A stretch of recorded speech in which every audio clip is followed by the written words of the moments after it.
Slide 1. Hi, my name is Ann, and I'm a software engineer at Google. I work on TensorFlow.js, a JavaScript library for machine learning. Since we launched in March of 2018, we've seen tremendous adoption by the JavaScript community, with over 2 million downloads on NPM.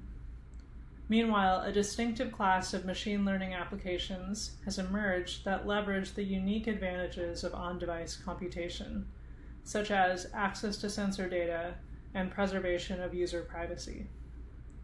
In this talk, I'll discuss how TF.js brings high-performance machine learning to JavaScript through standard and emerging web technologies, including WebAssembly, WebGL, and WebGPU. Slide 2. TF.js defines an API for neural network operations, such as matrix multiplication, exponentiation, etc. These operations call into kernels, which implement the mathematical functions comprising the operation for a particular execution environment, for example, WebAssembly or WebGL. A TF.js backend is a collection of such kernels that are defined for the same environment. Slide 3. Before diving into the details of our different backends, I'd like to provide an overview of how they compare in terms of performance. This table shows how our WebGL, WebAssembly, and plain.js backends compare when it comes to inference on MobileNet, a medium-sized model with a few hundred million multiply-add operations. For this model, our WebAssembly backend is between 3 and 11 times faster than our plain.js backend. Our WebAssembly backend is between 5 and 8 times slower than our WebGL backend. Slide 4. This next table shows how our backends compare when it comes to inference on face detector, a much smaller model with only around 20 million multiply-add operations. In this case, our WebAssembly backend is between 8 and 20 times faster than our plain.js backend, and it's actually comparable with our WebGL backend. For example, on a 2018 MacBook Pro, our WebAssembly backend is twice as fast as our WebGL backend. With SIMD enabled, it's 3 times faster. These benchmarks demonstrate that there is no one-size-fits-all technology for machine learning on the web. The best choice of execution environment depends on many factors, including the model architecture and the device. Technologies such as WebAssembly and WebGL address different use cases, and we as TF.js developers must invest in a wide swath of technologies in order to meet our users' needs. Slide 5. Now I'll go into the details of some of our backends, starting with WebAssembly. Our WebAssembly backend kernels are written in C++ and compiled with Emscripten. We use XNNPAC, a highly optimized library of neural network operators, for further acceleration. As we've seen, our WebAssembly backend is ideally suited for lighter models, and in the last year we've seen a wave of such production quality models designed for edge devices. But WebAssembly is steadily closing the performance gap with WebGL for larger models as well. A few weeks ago, we added support for SIMD instructions to our WebAssembly backend. This led to a 3x performance boost for MobileNet and a 2x performance boost for face detector. We're also actively working on adding support for multi-threading through shared array buffer.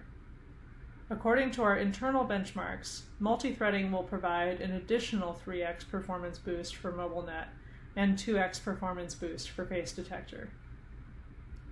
Slide 6. For these reasons, we expect adoption of our WebAssembly backend to continue to grow. We're eager for more users to enjoy the benefits of SIMD and multi-threading. We're also closely following the progress of several evolving specifications in WebAssembly, including flexible vectors for wider SIMD, quasi-fused multiply-add, and pseudo-minimum and maximum instructions. We're also looking forward to ES6 module support for WebAssembly modules. Slide 7. TF.js also offers a GPU-accelerated backend built on top of the WebGL API. We repurpose this API for high-performance numerical computation by representing data in the form of GPU textures and using fragment shaders to execute neural network operations. As we've seen, our WebGL backend is still the fastest for larger models containing wide operations that justify the fixed overhead costs of shader execution. Slide 8. Our WebGL backend is complex. This complexity comes from many sources. Firstly, WebGL implementations vary significantly across platforms, often with implications for numerical precision. Much of our code is devoted to hiding these inconsistencies from our users. Another significant source of complexity in our WebGL backend is manual memory management. Because GPU resources are not garbage collected, we must explicitly manage resource disposal through reference counting. To help our users avoid leaking memory, we expose a utility called tf.tidy that takes a function, executes it, and disposes any intermediate resources created by that function. Despite these measures, memory management remains a source of error in our WebGL backend. Therefore, we're excited about new proposals for user-defined finalizers that would give us more security against memory leaks. Finally, the lack of callbacks for asynchronous WebGL texture downloading means we must poll for download completion. This has implications for both code complexity and performance. Slide 9. TF.js also offers an experimental backend built on top of the emerging WebGPU standard. WebGPU represents an exciting opportunity for addressing the pain points of WebGL. WebGPU promises better performance and a dedicated API for GPU compute.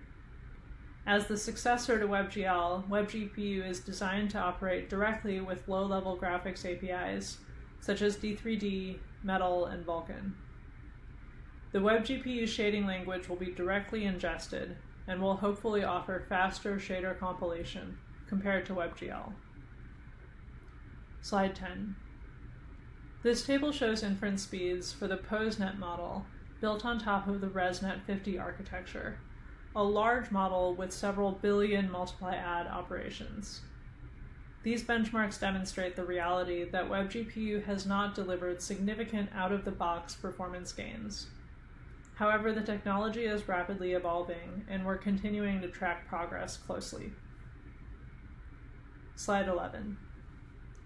We're excited about the potential for future machine learning web standards to address the recurring pain points we've faced in developing TF.js, including lack of portability and manual memory management. Such standards also represent an opportunity to address the distinctive needs of machine learning-powered web applications. For example, TF.js users have increasingly asked for ways to obfuscate their models in order to protect intellectual property. We also hope that future standards will preserve the features that have made our progress thus far possible, such as detailed profiling and access to low-level APIs that give us the ability to define and debug operations at a granular level. All right, that's it from me. Thank you very much.